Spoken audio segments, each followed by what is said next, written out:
Blackberries, blueberries, or raspberries, 6 ounces for $1.99. You can't make those cheap enough for me. Blueberries, fine. You said- I got enough problems with the dentist. I He can't said be eating Bob. blackberries and raspberries. Come on. The seeds, Almost. they get in there, forget about it. I can't use them. Can't use them at any price. Love them. Especially the raspberries. Love the raspberries. Oh, good. You can have mine. I got a Thank you. 10-ounce, and here we go again, a 10-ounce KC strip Just a steak. minute. I found them to be just a little less sirloin-y than a sirloin, okay? Which I kind of like, a little more fat in them. A 10-ouncer, straight price, $6 each. That doesn't seem too bad. Here's a I'm just looking up 93% top. lean Let's see ground what their beef. gas 93% price now. $5.99 a pound. That's six bucks a pound for ground beef. And then they've got another one over here, ground chuck. Yeah, that's $5.99 a pound. Ground chuck, and it doesn't say the fat been there content, before? but that one's $6.99 What is it?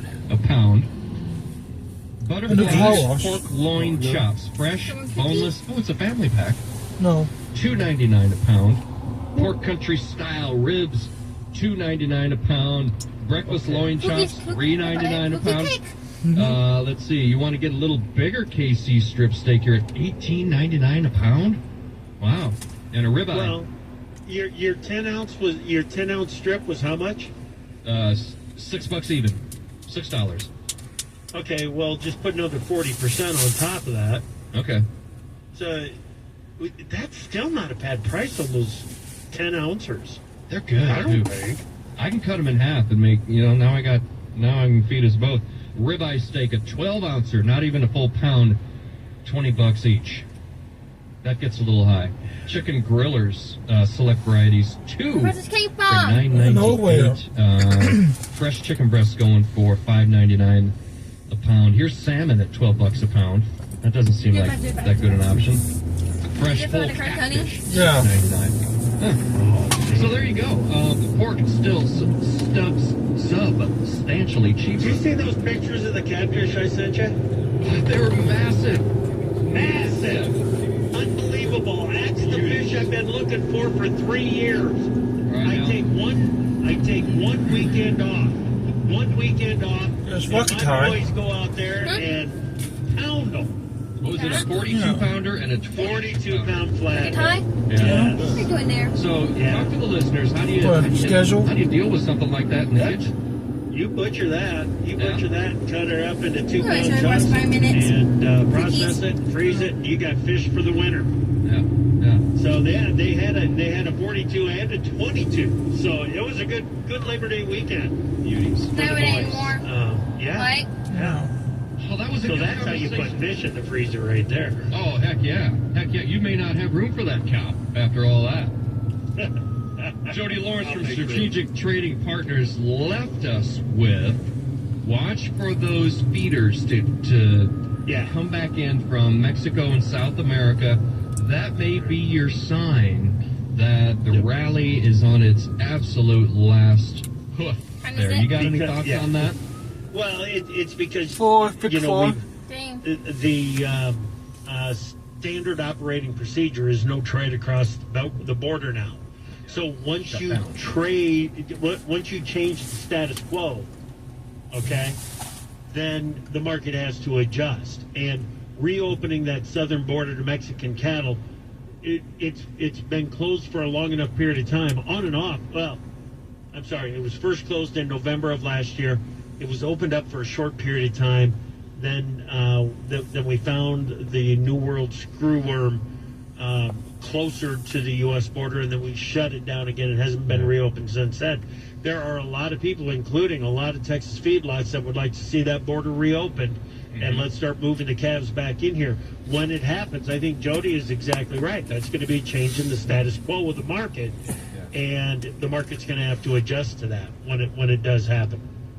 So Absolutely. we got an email wondering when is it going to, saying, do you have any idea when that is going to happen? Thank you, Dan, for the question. No, I don't. I think this is a lot of reading between the lines, okay? But I think USDA and Secretary Rollins was probably a little discouraged by the fact that that there was not more progress made in stalling the movement of the pest from south to north and getting closer to the border than because it happened after the border had been reopened. I don't think they want to do this close it, open it, close it, open it, close it, open it. I think the next time they make a move, they're going to want to be able to keep it open for an extended period. Get it?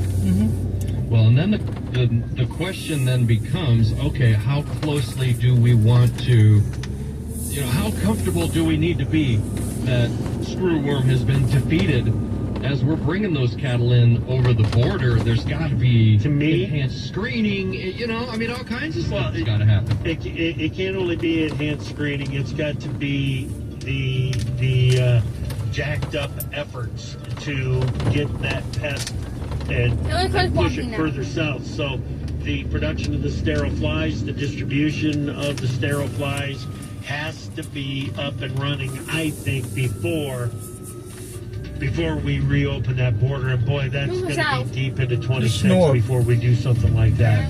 Right, you're right. So, all right, buddy. National Weather Service 6-10-day outlook, September 11th through the 15th. Above normal temperatures expected, basically the Mississippi River to the west, near normal to below normal to the east. We've got, we are looking at below normal precipitation, basically western Wisconsin, all of Illinois, and the southwest half of, I got my directions all mixed up now. Let's start over. Eastern Wisconsin, all of Illinois, and southeast Missouri, looking at below normal precipitation. You get west of that, we're looking at near normal to above normal. Thanks for listening. Go Cyclones. We've got Machinery Pete on.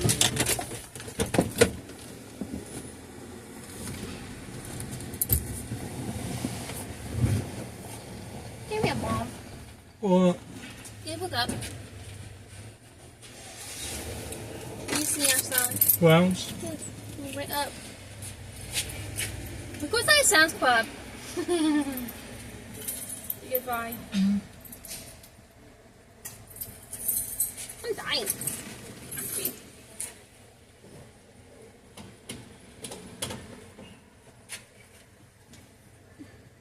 I'm not around here no shoot. Right? Let's get that walk.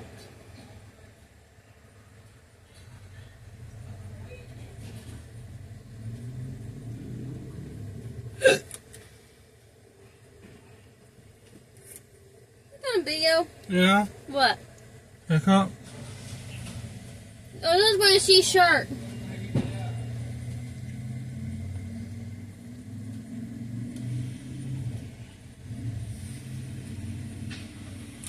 Who will win? She's green. She versus. Fuck.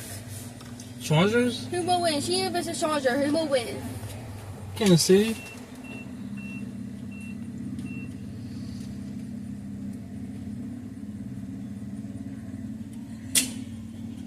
There's two games Kansas City tonight. What? Royals versus Twins. Who will win that one? Royals. What is the same place as she's at? Right? She's in Brazil. Not same place? Not same place? Nope.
Where's my gas?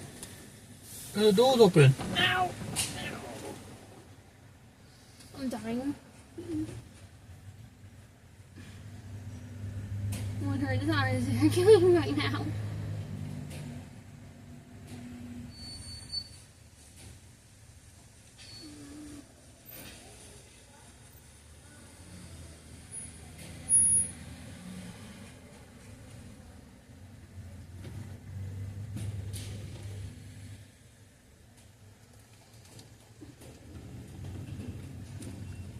Dun, dun.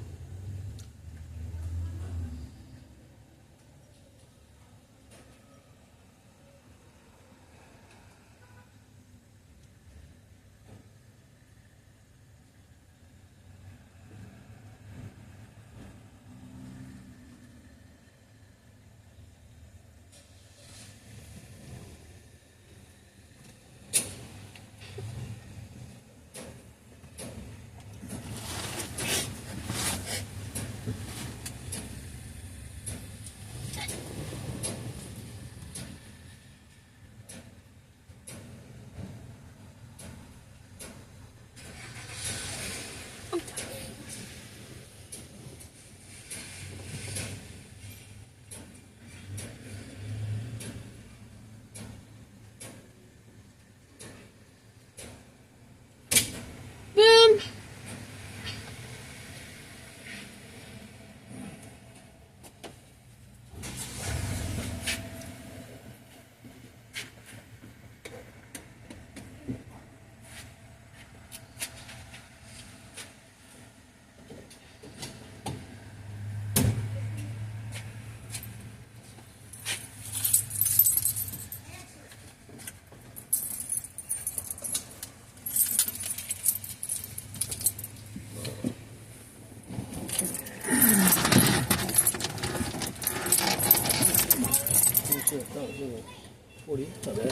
Huh? Not bad, 48. Russian President Vladimir Putin is warning any potential foreign troops against deployment in Ukraine. The Russian leader says if foreign troops are sent to Ukraine, especially amid the ongoing war, they will be seen as legitimate targets for Moscow to attack. This week, Ukrainian allies gathered in Paris, and they pledged post-war support to Kyiv to prevent Russia from striking again. French President Emmanuel Macron said 26 countries have committed to deploying troops as a reassurance force in Ukraine. Putin has long opposed his neighbor to the east becoming a member of NATO and rejects the latest proposal. In London, Alex Hogan, Fox News. Steps being taken that would give state and federal prisons the right to jam signals of cell phones smuggled into inmates. A shakeup in the British government. In her resignation letter to Prime Minister Keir Starmer, the now former Deputy Prime Minister Angela Rayner wrote, "I take full responsibility for this error." The Prime Minister voices sadness, but said Rayner had made the right decision. Rayner admitted Wednesday that she did not pay enough tax on her purchase of an apartment this summer on England's south coast. An independent inquiry found that the 45-year-old did not meet the ethical standards required for government ministers. The report also found she acted in good faith, but that crucially, she should have sought more specific tax advice. CJ Papa, Fox News. Reports have suggested Rayner saved the equivalent of around $54,000 by not paying the appropriate tax. Hurricane Kiko is on a path toward Hawaii over the next several days. Forecasters say it'll downgrade to a post-tropical cyclone. Right now it's a Category 4 storm, but they say it's too far away from Hawaii to predict an exact track. No watches or warnings are in effect, but people in Hawaii are advised to monitor the hurricane's track. I'm Lisa Becerra. This is Fox News. Hurricanes! You're alright? Oh, God. The latest news and headlines as late afternoons continue on KFEQ. The Pony Express National Museum has unveiled a new exhibit just in time for Free Museum Day this Saturday. Tomorrow, the display features artifacts uncovered during a well dig on 9th and Penn in St. Joseph back on April 5th of 2025. The discovery turned up bottles, dishes, and other items from the city's past, now available for visitors to see virtually. Along with the new exhibit, the museum will host button making from 9 a.m. to 4 p.m., a book signing with author Tom Brand at 11 a.m., and Root Beer Floats and Sarsaparilla from 10 a.m. to 4 p.m. Several other museums are also offering free admission coming up tomorrow. Motorists in Page County, Iowa should plan ahead for a temporary road closure on U.S. Highway 59 south of Shenandoah this weekend. Starting at 7 a.m. tomorrow, the highway will be closed between Iowa Highway 2 and 270th Street as crews with the Shenandoah Hills Wind Project move a crane across the roadway. Drivers will need to follow detour signs in the area. Officials say a second closure will be scheduled in the coming weeks when the crane is moved back. Second Harvest Community Food Bank traveled to Jameson Friday morning, delivering 80 food boxes to families impacted by the recent roof collapse at North Davies R3 school. Teachers and staff volunteered their time to load buses and deliver meals across the community. Following a special board meeting, the district announced plans to relocate classes instead of using AMI days. Students received a week off, while North Davies reached an agreement with Winston School District to rent the old Winston Elementary School. The temporary site, now called North Davies West, will serve as home base until repairs are complete. Staff from both districts spent the week cleaning and upgrading the facility. With transportation arranged for the 30-minute commute, the district is still awaiting final reports on the cause of the collapse and a timeline for repairs. Classes are set to resume in person at North Davies West on September 9th. The city of Maryville is preparing to launch two major downtown projects later this month. Plans to beautify an alleyway near 4th and Main include a small playground, landscaping, nighttime lighting, and public art. In addition, the city will build a pavilion downtown designed to host Saturday craft markets and other community events. The pavilion will convert an empty lot across from the library into a large indoor-outdoor gathering space. The combined projects represent over $2 million in grant funds and city money, with funding secured in 2023 through the American Rescue Plan Act. Downtown businesses have been eagerly awaiting the improvements, part of the city's effort to increase visitors and to boost the local economy. For news anytime, be sure to go online to stjosephpost.com. Ag producers are in touch with the latest each weekday morning at 10 a.m. with AgriTalk on KFEQ, presented by NORAG. Every 2 minutes, a woman in the U.S. is diagnosed with breast cancer. And in that split-second moment in time, her life changes forever. The toll of breast cancer is great. The need to support those who are battling the disease today is even greater. And that's why when others look away, Susan G. Komen leans in. We're fighting alongside patients because we know one moment can change a lifetime. Fighting breast cancer takes funding for research to discover the next new treatment, providing access to quality and affordable health care, and people willing to take action by raising funds and raising their voice to advocate for others.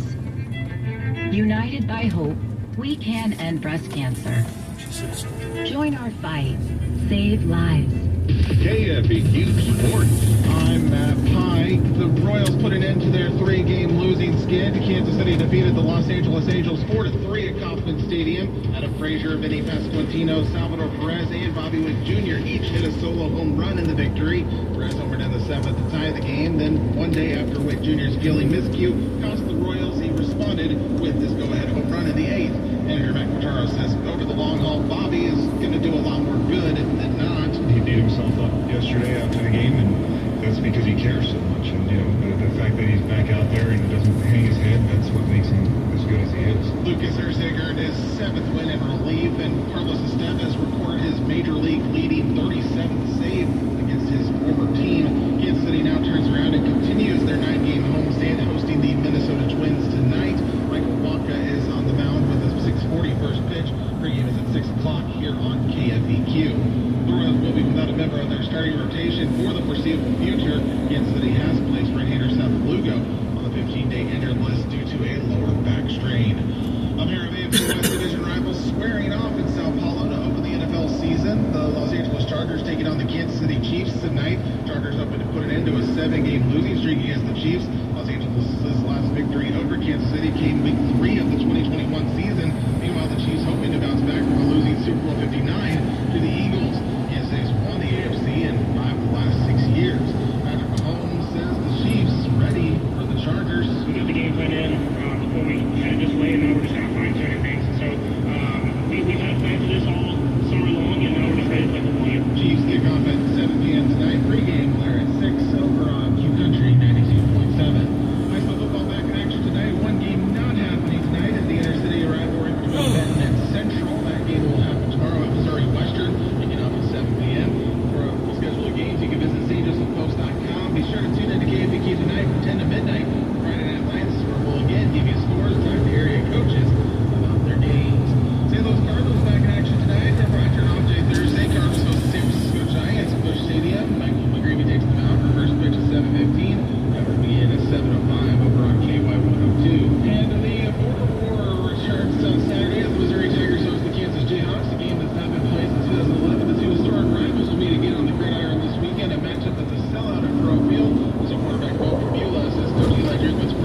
weather forecast here on KFEQ. Great weather in the forecast for the upcoming weekend.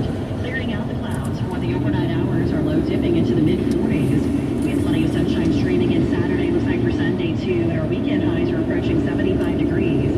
Dry weather through Monday, then we have a quick shot at showers returning by Monday night. I'm meteorologist Jennifer Naramore. St. Joseph Sports Commission's Friday Night Lights on KFEQ. Starting at 10 p.m. Friday nights. 2 hours of local football coverage. Hear scores and local highlights from area schools. 8-man, 11-man, class 1, 2, 3, 4, 5. We've got them all. KFEQ Scoreboard Show.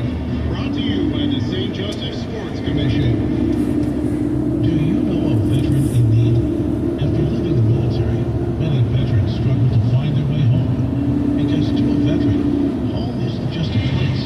It's an idea, a feeling. Nation's Finest understands the challenges veterans face. Through the VA Supportive Services for Veteran Families program, we help veterans and their families struggling with rent, employment, and other housing-related costs. Today, Nation's Finest operates more than 30 locations in California, Arizona, and Nevada. For more than 50 years, we've helped thousands of veterans in these communities build happy, healthy, and purposeful lives. And our team is committed to supporting those who served in their families for another 50. To get help, visit nationsfinest.org or call 1-833-468-9676. That's 1-833-468-9676. Yeah, military life can have its challenges, but sometimes veteran life brings more. While serving in Iraq, I needed to close my legs, but didn't take my spirit. As American veterans face challenges, DAV is there. My name is Greg Getz, 26-year Army veteran. With the right support, more veterans can reach victories great. DAV helps veterans like me get all the benefits they've earned, and that can be a life changer. DAV provides a lifetime of support to veterans of every generation, helping more than 1 million veterans each year. Today, I'm an entrepreneur, photographer, and public speaker. But there's more to be done, more victories to be won. With the right support, there are no limits. My victory is just being the best that I can be. Greg Getz, thank you for your service. Your victories inspire many more. Support more victories for veterans. Go to DAV.org. Over the years, you've brought opioids into your home. They helped when you were in pain, and you held on to them just in case. But holding on to opioids puts your family at risk. Learn more at www.fda.gov/drug disposal. Late afternoons continue on 680 KFEQ and 95.3 FM St. Joe. Now here's your Ag News. With Ag News, I'm Nathan Steebley. The National Corn Growers Association continued to raise the alarm about the economic crisis hitting rural America as commodity prices drop at a time when input costs remain at near record highs. As NCGA urges Congress and the administration to act to drive increased demand for corn, such as higher blends of ethanol and increased foreign market access, it has also raised concerns about input costs. At a time when many corn farmers are facing a reality of losing money after yet another year of hard work, said NCGA President Kenneth Hartman Jr., it's essential that we examine all factors contributing to the economic hardships facing those corn growers. Average corn production costs have dropped only 3% from their peak in 2022 up to 2025, while corn prices have declined by over 50% in the same time period. Even with higher yields, farmers are unlikely to be able to offset those higher costs. Iowa Senator Chuck Grassley says he plans to talk with USDA Secretary Brooke Rollins about the need for more aid for soybean and other producers struggling with low prices for their crops.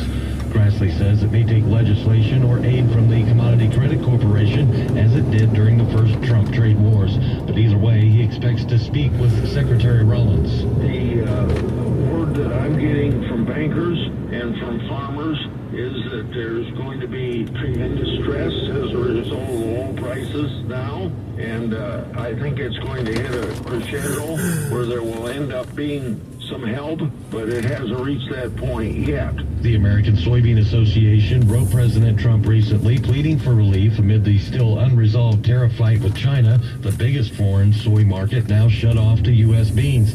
But Grassley says input costs are also a problem for U.S. growers. That's been a look at your Ag News on KFEQ. I'm Nathan Steedley. Tens of millions of tickets. Tens of millions of tickets. Tens of millions of tickets. Thank you, Vetix. Thank you. Thank you, First Tix.